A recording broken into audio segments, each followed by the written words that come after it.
thought that we can revive Tata Nano in 2024. So first point would be changing consumers' perception. Tata Nano is seen as a failure by each and everyone. So to change that perception, I think they can move away from being a cheap car to being an affordable car, and they can launch an electric vehicle version of it, which is very prominent in today's market. Secondly, regaining lost sheen. The employees of Tata Nano, especially those who are working directly with it, can drive that car to work daily so that they can show that we are actually invested in this. And secondly, there is a famous saying that the owner of this restaurant feeds in this restaurant. Like if you get to know that someone who owns a restaurant is eating daily there, a positive image would be imprinted on your mind. So that same can be done with Tata Nano. So we think that these 2 points can help Tata Nano to revive it. So the key stakeholders will be covered by Key stakeholders. Stakeholders are the people who are directly affected by the decisions. So the key stakeholders in Tata Nano case are government, employee and consumer. In government, Tata Nano initially planned its production in Singapore, Hooghly district, West Bengal. But this project was opposed by activists and opposition parties in Bengal because as fertile land was being used to build factory. Later, factory moved to Sanand, Gujarat. Tata incurred a loss of rupees 200 crore.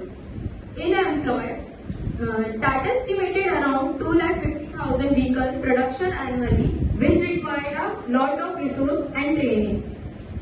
But due to failure of Tata project, many of these employees were shifted or lost their job. Consumers. 80% of consumers who use the Tata Nano car feel satisfied with what car promised. Some consumers feel nano marketing failed due to counter the point that it was a cheap car. So, next part will be covered by Chetna.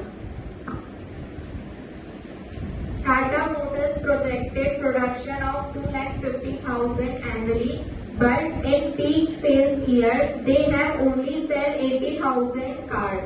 So this leads to losses for Tata Motors amounting to rupees 1,000 crores. In 2017, Tata Motors said manufacturing would be continued due to the emotional commitment to the project of the company. Production was eventually halted in May 2018. It was anticipated that its 2009 debut would greatly affect the used car marks and price would be dropped by 20% to 30% prior to the launch. Sales of the Nano's nearest competitor, the Maruti 800, fell by 20% immediately prior to the launch. The fires and other safety issues were also a concern. Now, next part would be covered by To simply conclude, after this case study, we can clearly say that Tata Nano project was a failure, but the idea was a very noble one. Ratan Tata thought of providing a cheap car by cutting its cost. There were some issues with the car, but I think in 2024, if they want, they can relaunch it and they can rebrand the Tata Nano. And we would love to see our beloved car running on streets again. So that was from our side. If any query from audience,